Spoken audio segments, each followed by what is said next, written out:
Hello friends, welcome to our channel.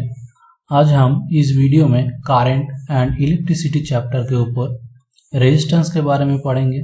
हम देखेंगे कि रेजिस्टेंस का मतलब क्या होता है।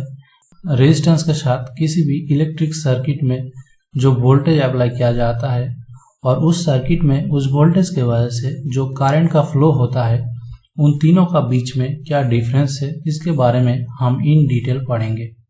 हम लोग इससे पहले ओम्स लॉ के बारे में पढ़े थे, तो अगर आपने उस वीडियो को नहीं देखे तो इसका डिस्क्रिप्शन बॉक्स में आपको उसका लिंक मिल जाएगा और इस वीडियो का एंड में भी आपको वो लिंक मिल जाएगा। तो हम लोग ओम्स लॉ पढ़ने के टाइम क्या सीखे थे, हम लोग वहाँ पे देखे थे कि ओम्स लॉ कहते हैं कि V प्रोपोर्शनल टू I होता है और वहाँ से हमें ये इक्वेशन मिला था V इजिकल टू IR। जब V क्या होता है, V होता है किसी भी इलेक्ट्रिक सर्किट में उसका दोनों एंड पे जो पोटेंशियल डिफरेंस रहता है, यानी कि वोल्टेज अप्लाई किया जाता है उसका वैल्यू, और I रिप्रेजेंट करता है उसी इलेक्ट्रिक सर्किट में V वैल्यू का पोटेंशियल डिफरेंस अप्लाई करने के वजह से जो करंट का फ्लो होता है उसका वैल्यू। और R क्या है, इनिशियली हम लोग देखे थे यहाँ पे R आया था एज ए प्रोपोर्शनलिटी कांस्टेंट, क्योंकि यह पे V प्रोपोर्शनल टू I था तो वहां से आया था V इजिकल टू IR। और इस R को बाद में हमने डिनोट किए थे एज ए रेजिस्टेंस का तौर पे। I को क्या कहते, रेजिस्टेंस, और ये रेजिस्टेंस जो वर्ड आपको दिख रहा है, यहाँ का जो फर्स्ट लेटर R है, यह से आया था ये R। तो हम लोग इस रेजिस्टेंस के बारे में इन डिटेल पढ़ेंगे थोड़ी आगे जाके। तो उससे पहले हम चलिए थोड़ी ओम्स लॉ के बारे में थोड़ी रिमाइंड कर लेते। तो ओम्स लॉ में हम क्या देखे थे, अगर ये V का वैल्यू को बढ़ा दिया जाता है, यानी कि पोटेंशियल डिफरेंस अगर बढ़ाया जाता है तो करंट का वैल्यू भी बढ़ जाता है। और हमने ये भी देखा था कि अगर V का वैल्यू यानी कि पोटेंशियल डिफरेंस को अगर डिक्रीज किया जाता है, यानी कि घटाया जाता है, तो करंट का वैल्यू भी घट जाता है। ये चीज हमने देखा था। तो ये चीजों को इन डिटेल हमने डिस्कस किया हमारा पिछला वीडियो में, आप उसको देख लीजिए तो ओम्स लॉ के बारे में आपका कॉन्सेप्ट क्लियर हो जाएगा। तो चलते हम देखते कि रेजिस्टेंस किसको कहते। तो रेजिस्टेंस के बारे में हम पढ़ने से पहले हम क्या करेंगे, एक रेजिस्टेंस बॉक्स लेंगे। यहाँ पे जैसा कि आपको दिख रहा है, ये रेजिस्टेंस बॉक्स क्या है, याद रखिएगा कि ये रेजिस्टेंस बॉक्स ऐसा खास कुछ चीज है नहीं, ये एक टाइप का बॉक्स तो है ही है, और उसके अंदर ये जो आपको जिग जैग व्हाइट लाइन दिख रहा है, ये होता है कोई भी एक कॉन्डक्टिंग वायर। ये वायर मान लीजिए आयरन का हो सकता है, एल्यूमिनियम का हो सकता है, या कॉपर का हो सकता है, कोई भी कॉन्डक्टिंग मटेरियल का हो सकता है। और हर कॉन्डक्टिंग मटेरियल का एक रेजिस्टेंस होता ही है, उसका इनबिल्ट प्रॉपर्टी होता है, और किसी भी कंडक्टर का जो फिजिकल प्रॉपर्टी है उसके ऊपर ही डिपेंड करते हैं रेजिस्टेंस का वैल्यू क्या होगा। तो चलते हम आगे जाके इसके बारे में और भी पढ़ेंगे। हम इसके साथ साथ क्या करेंगे, एक बैटरी ले लेंगे। ये एक बैटरी का सिंबल है, यहाँ पे 3 बैटरी एक के बाद एक सीरीज में जुड़ा हुआ है। इसका जो राइट साइड में आपको जो बड़ा वाला लाइन दिख रहा है, इसको पॉजिटिव कहते हैं, और इसका लेफ्ट साइड में जो छोटा वाला लाइन दिख रहा है, इसको नेगेटिव एंड कहा जाता है। तो पॉजिटिव एंड और नेगेटिव एंड का क्या मतलब होता है, हम लोग इससे पहले भी डिस्कस किए थे। ये पॉजिटिव एंड मतलब होता है ये हाई पोटेंशियल पॉइंट, इसका पोटेंशियल ज़्यादा होता है, और यह जो नेगेटिव एंड दिख रहा है ये होता है लो पोटेंशियल पॉइंट, यानी कि इसका पोटेंशियल का जो वैल्यू है वो कम होता है।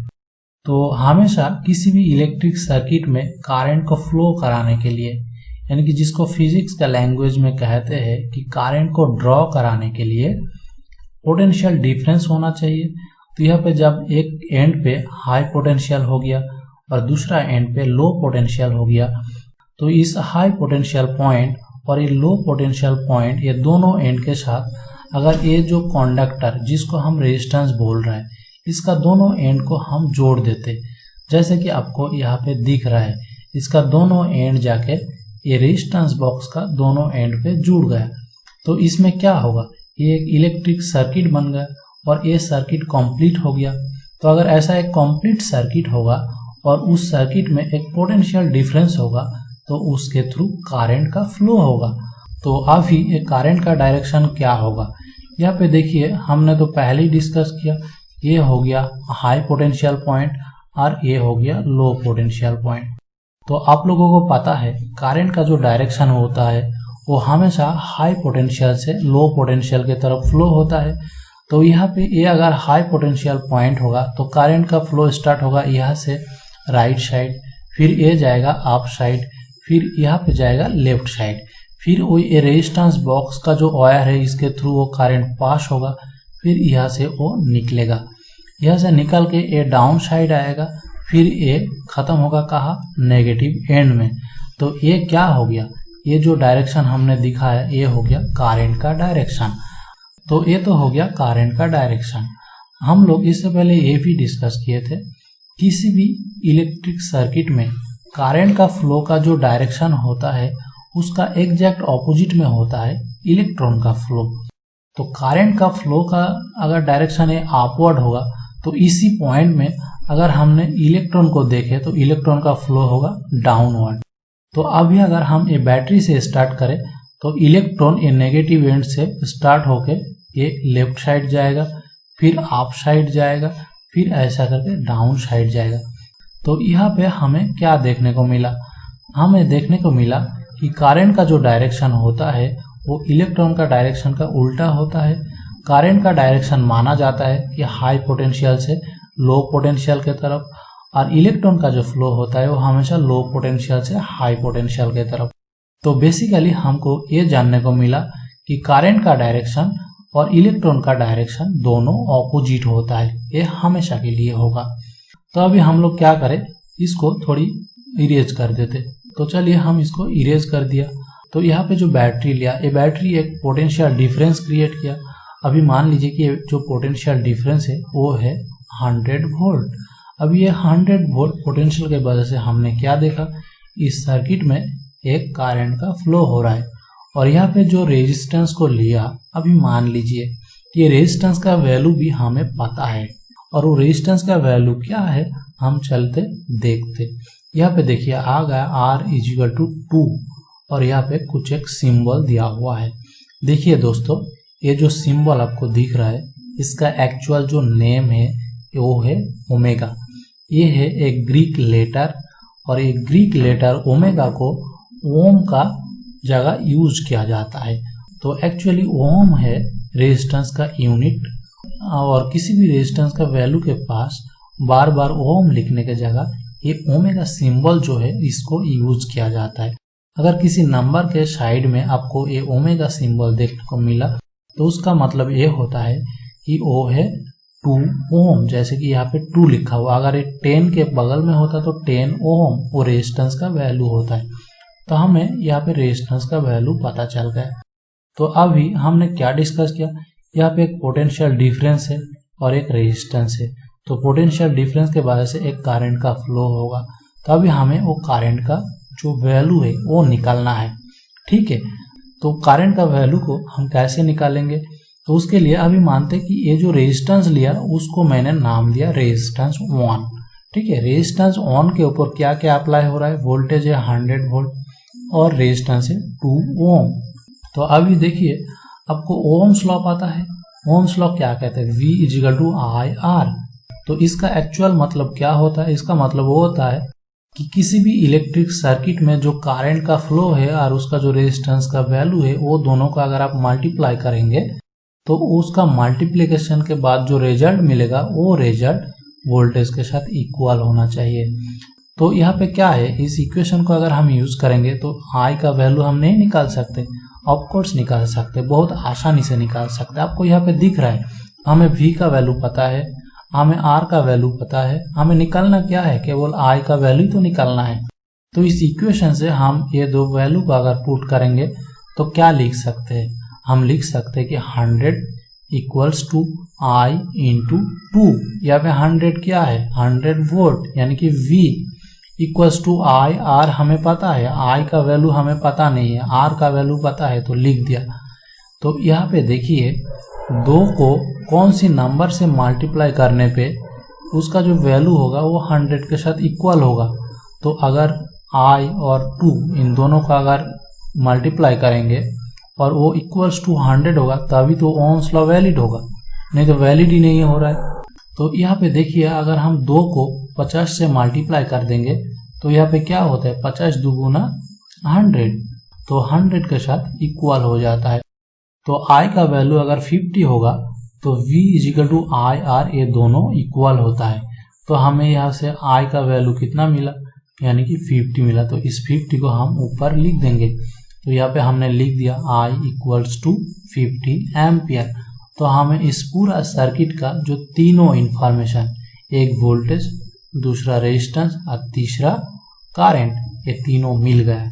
तो अभी हम क्या करेंगे, ये रेजिस्टेंस को चेंज कर देंगे। तो चलिए रेजिस्टेंस को मैं हटा देता हूँ। अभी ये रेजिस्टेंस अगर हटा दिया तो ऑफकोर्स R इजिकल टू 2 ओम तो नहीं रहेगा, तो उसको भी मैंने ओमिट कर दिया, और 50 एम्पियर भी नहीं रहेगा, तो मैंने तीनों को ओमिट कर दिया। और यहाँ पे क्या करेंगे, यहाँ पे एक नई रेजिस्टेंस को लगाएंगे। देखिए एक नया रेजिस्टेंस को मैंने लगा दिया। अभी इसका रेजिस्टेंस कुछ अलग होगा, पहले था 2 ओम, अभी मान लीजिए इसका जो रेजिस्टेंस होगा उसको मैंने ले लिया 4 ओम। तो इसका रेजिस्टेंस अगर 4 ओम होगा तो यहाँ से जो करंट का फ्लो होगा वो भी कुछ बदल जाएगा, क्योंकि करंट और रेजिस्टेंस ये दोनों का जो मल्टीप्लिकेशन है उसको 100 का बराबर तो होना है। अभी चलते हम लोग यहाँ पे इसको कहते हैं कि रेजिस्टेंस 2। तो यहाँ पे जब रेजिस्टेंस 2 को हमने ले लिया तो ओम्स लॉ को यूज करके जैसे हम I का वैल्यू निकाले थे, सेम वे में हम यहाँ पे भी लिख सकते हैं कि 100 इक्वल्स टू I इंटू 4। यहाँ पे 4 क्यों है, क्योंकि अभी जो हमने नई रेजिस्टेंस लगाया उसका वैल्यू है 4 ओम। हमारा जो पिछला रेजिस्टेंस था उसका वैल्यू था 2 ओम। तो अभी इस इक्वेशन से रेजिस्टेंस 2 के लिए I का वैल्यू कितना होना चाहिए, I का वैल्यू उतना ही होना चाहिए जिस वैल्यू से ये 4 को अगर मल्टीप्लाई कर देंगे तो दोनों 100 का बराबर होगा। तो यहाँ पे देखिए 4 को कौन सी नंबर से मल्टीप्लाई करने में वो 100 का इक्वल्स होगा, 4 इंटू 25। यहाँ से आपको देख के ही पता चल रहा है I का वैल्यू अगर 25 होगा तो दोनों का जो मल्टीप्लिकेशन है वो होगा 100। तो यहाँ पे हमें मिल गया कि जब रेजिस्टेंस 4 ओम होगा तो ये जो वोल्टेज को जैसे कि हमने चेंज ही नहीं किया, तो इसीलिए वोल्टेज फिक्स है, इसीलिए करंट चेंज हो रहा है। नॉर्मली क्या होता है, वोल्टेज बढ़ने पे करंट बढ़ता है जैसे कि हमने यहाँ पे लिखा, और वोल्टेज डिक्रीज होने पे करंट डिक्रीज होना चाहिए। लेकिन देखिए हम यहाँ पे वोल्टेज को चेंज नहीं कर रहे लेकिन करंट तो चेंज हो रहा है। तो इसका मतलब करंट केवल मात्र वोल्टेज के ऊपर या पोटेंशियल डिफरेंस के ऊपर निर्भर नहीं करते, करंट ये R का वैल्यू के ऊपर भी डिपेंड करते हैं। तो इसीलिए हम जैसे जैसे R का वैल्यू को चेंज कर रहा हूँ वैसे करंट का वैल्यू में चेंज हो रहा है। तो यहाँ पे रेजिस्टेंस का वैल्यू 4 ओम के लिए करंट का वैल्यू क्या होगा, I इक्वल्स टू 25 एम्पियर। तो यहाँ पे हमने 2 से 4 किया तो I का वैल्यू क्या हुआ, पहले था 50 एम्पियर, अभी क्या हो गया, जब 4 ओम रेजिस्टेंस का वैल्यू है तब करंट का वैल्यू हो गया 20 एम्पियर। अभी मान लीजिए हम ऐसा ही कुछ रेजिस्टेंस 3 ले लेते। तो रेजिस्टेंस 3 लेने के बाद हम इस रेजिस्टेंस का वैल्यू क्या करेंगे, फॉर एग्जांपल रेजिस्टेंस का वैल्यू को हम कर देते 10 ओम। तो 10 ओम होगा तो यहाँ पे क्या होगा, ये इक्वेशन रह जाएगा 100 इक्वल्स टू I इंटू 10। यहाँ पे करंट का वैल्यू क्या होगा, 10 को कौन सी नंबर से मल्टीप्लाई करने में वो 100 हो जाएगा, ये वोल्ट का बराबर हो जाएगा। अब देख के समझ गए होंगे ये 10 एम्पियर होना चाहिए। तो फिर देखिए हम रेजिस्टेंस का वैल्यू 4 से बढ़ा के 10 बना दिया तो I का वैल्यू और घट गया। अभी मान लीजिए हम रेजिस्टेंस का वैल्यू और बढ़ा देते, जो रेजिस्टेंस नंबर 4 होगा।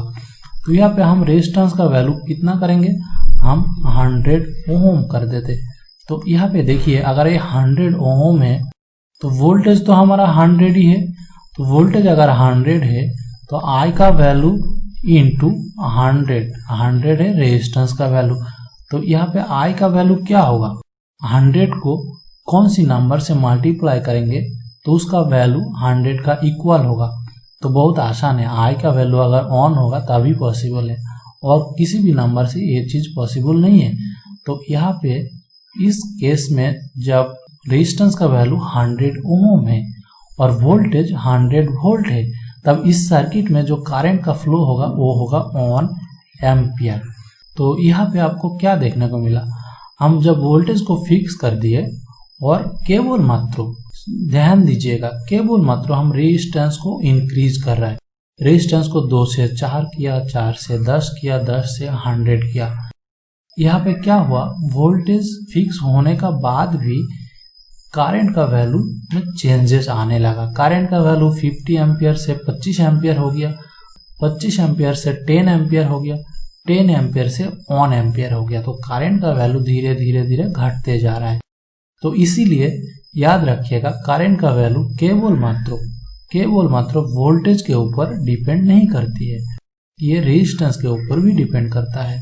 तो दोस्तों, मैं एक्सपेक्ट करता हूँ कि इस डिस्कशन के बाद आपको समझ में आ गया होगा कि एक इलेक्ट्रिक सर्किट में अगर वोल्टेज को फिक्स रखा जाता है तो रेजिस्टेंस को चेंज करने के साथ साथ उस सर्किट में जो इलेक्ट्रिक करंट का वैल्यू में कैसे चेंजेस आता है। तो ये चीज़ तो आपको समझ में आ गया, लेकिन आपका मन में एक क्वेश्चन आ सकता है कि ये रेजिस्टेंस के बारे में तो हमें समझ में आ गया है, लेकिन ये जो रेजिस्टेंस का वैल्यू होगा ये किस चीज़ पे डिपेंड करता है। तो दोस्तों याद रखिएगा, ये 2 ही चीज़ पे डिपेंड करता है। इसके बारे में हम बहुत ज़्यादा तो डिस्कस नहीं करेंगे, लेकिन यहाँ पे हल्का सा एक आइडिया दे के रखता हूँ। ये जो रेजिस्टेंस है ना, ये आर है, ये डिपेंड करता है किसी भी कंडक्टर का जो लेंथ है, लेंथ के साथ ये प्रोपोर्शनल होता है। इसका मतलब आप समझ ही गए होंगे, किसी भी कंडक्टिंग वायर का अगर लेंथ ज़्यादा होगा तो रेजिस्टेंस का वैल्यू भी ज़्यादा होगा, लेंथ कम होगा तो रेजिस्टेंस का वैल्यू भी कम होगा। इसका क्या मतलब है, तो एग्जाम्पल के तौर पे हम क्या ले सकते हैं, एक कंडक्टिंग वायर है जिसका लेंथ है मान लीजिए 1 मीटर, तो इसका कुछ रेजिस्टेंस होगा R1, और एक दूसरा कंडक्टिंग वायर है जिसका लेंथ है 2 मीटर, तो इसका रेजिस्टेंस होगा R2। तो यहाँ पे किसका वैल्यू ज़्यादा होगा, R1 या R2? तो ऑफ कोर्स यहाँ पे R2 ज़्यादा होगा। तो रेजिस्टेंस ज़्यादा होगा किसका, तो जिसका लेंथ ज़्यादा है। तो R2 किसका है, जिसका लेंथ 2 मीटर है। ये 2 मीटर वाला का रेजिस्टेंस ज़्यादा होगा 1 मीटर के कंपैरिजन में। तो ये चीज़ हो गया। और एक दूसरा चीज़ क्या, रेजिस्टेंस डिपेंड करता है किसी भी वायर का क्रॉस सेक्शन। क्रॉस सेक्शन किसको कहते हैं, एक जो वायर होता है उसका कुछ ऐसा होता है, अगर इसका आप ये वाला पोर्शन को आप देखेंगे, इसका जो एरिया है, एक फ्रंट वाला पोर्शन का जो एरिया है, इसको कहते हैं क्रॉस सेक्शन। तो क्रॉस सेक्शन ऐसा पतला भी हो सकता है, क्रॉस सेक्शन ऐसा कुछ मोटा भी हो सकता है, कुछ भी हो सकता है। तो इस टाइप का जब होगा तो आप समझ ही सकते हैं कि ये जो एरिया होगा, तो ये जो एरिया होगा इसका क्रॉस सेक्शन ज़्यादा होगा और इसका क्रॉस सेक्शन कम होगा। तो क्रॉस सेक्शन अगर ज़्यादा होता है तो इसका रेजिस्टेंस भी कम होता है, और क्रॉस सेक्शन अगर कम होता है तो इसका रेजिस्टेंस ज़्यादा होता है। तो यहाँ पे आप देखिए कि रेजिस्टेंस इसका जो क्रॉस सेक्शन का सर इन्वर्सली प्रोपोर्शनल होता है। ये क्या है, आप एरिया भी समझ सकते हो, इसको क्रॉस सेक्शन कहते हैं। बेसिकली एक क्रॉस सेक्शन, एरिया तो थोड़ी गलत वर्ड है, आपको एक क्रॉस सेक्शन की तरह समझिए, ठीक है। लेकिन इसको ए से डिनोट किया जाता है। तो ये 2 ही चीज़ों से डिपेंड करता है, और इन दोनों चीज़ों को आप याद रखिएगा। हम आगे जाके इसके बारे में और पढ़ने वाले हैं। तो चलते हम इसको अभी रिमूव कर देंगे। तो इसको हमने रिमूव कर दिया। अभी हम क्या देखेंगे, अभी हम देखेंगे कि रेजिस्टेंस का यूनिट क्या होता है। तो रेजिस्टेंस का यूनिट का नाम पे अगर आपको याद है तो ये जो ओम्स लॉ हम पढ़े यहाँ से आया। रेजिस्टेंस का जो यूनिट का नाम है वो है ओम। साइंटिस्ट ओम को रेस्पेक्ट देने के लिए उनका नाम के हिसाब से इसका यूनिट का नाम रखा ओम। तो किसी भी रेजिस्टेंस को ओम से एक्सप्रेस किया जाता है। और ब्रैकेट में आपको जो दिख रहा है यहाँ पे हमने पहले ही डिस्कस किया, एक ग्रीक लेटर ओमेगा। ओम को बार बार लिखने की जगह ओनली ओमेगा लिखा जाता है। तो ओम को कैसे मेजर किया जाता है, यहाँ पे ओम्स लॉ से हम देखे थे V = IR। यहाँ से हम बहुत आसानी से लिख सकते हैं कि R = V/I। तो यह सबको पता ही चल रहा है R का वैल्यू ऑन कब होगा। अगर यहाँ पे जो V का वैल्यू है इसको ऑन वोल्ट कर दीजिए और यहाँ पे जो I का वैल्यू इसको ऑन एम्पियर कर दीजिए, तो क्या होता है V का वैल्यू अगर ऑन वोल्ट होगा और I का वैल्यू अगर ऑन एम्पियर होगा तो रेजिस्टेंस का वैल्यू क्या होगा, रेजिस्टेंस का वैल्यू भी 1 होगा। इसका क्या मतलब होता है, इसका मतलब होता है आप किसी एक वायर ले लीजिए, उस वायर का दोनों एंड में अगर आप on volt potential difference apply करते हो और उस ऑन वोल्ट पोटेंशियल डिफरेंस के वजह से उस वायर में ऑन एम्पियर करंट का फ्लो होता है, तो उस वायर का जो रेजिस्टेंस होगा उसको कहा जाएगा ऑन ओम। इसी तरह एक ओम रेजिस्टेंस को मेजर किया जाता है। मैं क्या बोला, अब ध्यान से सुनिए। एक आप कुछ भी लेंथ का वायर ले लीजिए, उस वायर का दोनों एंड में आप पोटेंशियल डिफरेंस अप्लाई कीजिए, उसका वैल्यू होना चाहिए ऑन वोल्ट। उसके बाद आप उसमें करंट को मेजर कीजिए। अगर on volt potential difference apply करने के बाद उस वायर में ऑन एम्पियर करंट का फ्लो होता है, तो उस वायर का जो रेजिस्टेंस का वैल्यू होगा उसको कहा जाएगा ऑन ओम। तो ये हो गया ऑन ओम। ऑन ओम के साथ साथ आप लोगों का बुक में कुछ और भी यूनिट यूज किया जाता है, जैसे कि एक हो गया ऑन किलो ओम। तो ये ऑन किलो ओम का क्या मतलब होता है, ऑन किलो ओम का मतलब कुछ भी नहीं है, आप याद रखिएगा ऑन 1000 ओम जो रेजिस्टेंस होता है उसको कहा जाता है ऑन किलो ओम। एक के कब लिखा जाता है, 1000 यानी कि 1000 जो होता है, 1000 जब कोई नंबर होता है उसके पास के लिख दिया जाता है, तो ऑन किलो ओम यानी कि ऑन 1000 ओम। इसको मैथमेटिक्स में और एक लिखने का तरीका है जिसको 10 के ऊपर पावर में 3 लिखता है, फिर इसको ओम लिखता है। तो ये सारे तीनों जो नंबर देख रहा है इसका माने एक ही है, मीनिंग एक ही है। ऑन किलो ओम भी जो चीज है, 1000 ओम भी वही सेम चीज है और 10⁻³ ओम भी सेम चीज है। ऐसा ही और एक बड़ा यूनिट है, ये क्या हो गया, ऑन ओम से ये बड़ा यूनिट हो गया ऑन 1000 ओम। इससे भी बड़ा यूनिट होता है on mega ohm. On mega ohm क्या होता है, एक के बाद 6 जीरो आएगा, 6 जीरो यानी कि इतना ओम। इसको क्या जाता है, देखिए 1 2 3 4 5 6 7, तो ये 5 तक जो होता है ये 1 लाख होता है और 10 हो गया तो 10 लाख, ये एक्चुअली 10 लाख ओम यानी कि 10 लाख ओम। तो 10 लाख ओम को कहा जाता है ऑन मेगा ओम। इसको भी मैथमेटिक्स में लिखने का एक तरीका होता है, क्या होता है, 10 के ऊपर 6 नंबर लिख दिया जाता है, 10⁻6 कहा जाता है। इसको कहा जाता है 10⁻³ ओम, इसको ऑन किलो ओम। और ऑन मेगा ओम मीन्स 10⁻6 ओम, ये कहा जाता है ऑन मेगा ओम। ये दोनों यूनिट जो होता है ये ओम से थोड़ी बड़ा होता है, ठीक है। तो ये तो दो हो गया ओम से बड़ा यूनिट, लेकिन ओम से छोटा यूनिट भी होता है। देखिए ओम से जो छोटा यूनिट होता है वो होता है ऑन मिली ओम। एक तो होता है एम को देखिए यहाँ पे छोटा लिखा गया और यहाँ पे जो एम है जो मेगा ओम उसको एम को कैपिटल लेटर बड़ा लिखा गया। तो जब स्मॉल लेटर एम होगा और ओम होगा वो होगा मिली ओम। ऑन मिली ओम यानी कि एक ओम का ऑन 1000 से डिवाइड कीजिए तो 1000 जो डिवीजन है उसका ऑन डिवीजन को कहा जाता है ऑन मिली ओम। इसको क्या लिखा जाता है 10⁻³ ओम, इसको 10⁻³ लिखा जाता है। शुरू में क्या था किलो ओम में, किलो ओम में था 10⁻³ और यहाँ पे लिखा गया -3। वैसा ही होता है ऑन माइक्रो ओम। माइक्रो यानी कि और ज्यादा छोटा, और ज्यादा छोटा तो कितना छोटा, ऑन से डिवाइड करना पड़ेगा, एक के पास 6 शून्य लगा दीजिए, 6 जीरो लगाने के क्या होता है 10 लाख। ऑन ओम को आप 10 लाख से डिवाइड कीजिए, उसका जो एक डिवीजन है वो होता है ऑन माइक्रो ओम। इसको कैसे रिप्रेजेंट किया जाता है, इसको किया जाता है 10⁻⁻6।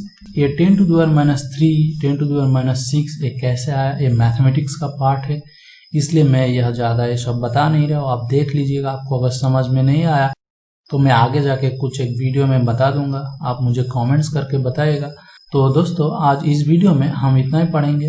अगर आपको कुछ भी चीज़ समझ में नहीं आ रहा है आप मुझे कमेंट्स करके लिखिएगा, या हमारा जो व्हाट्सएप ग्रुप है आप उसमें ज्वाइन कीजिएगा। उसमें आप कुछ भी क्वेश्चन पूछिए, हम कोशिश करेंगे कि उसका जवाब देने का। अगर ये वीडियो आपको अच्छा लगे तो आप अपना दोस्तों के साथ शेयर कीजिए। चलिए, थैंक यू।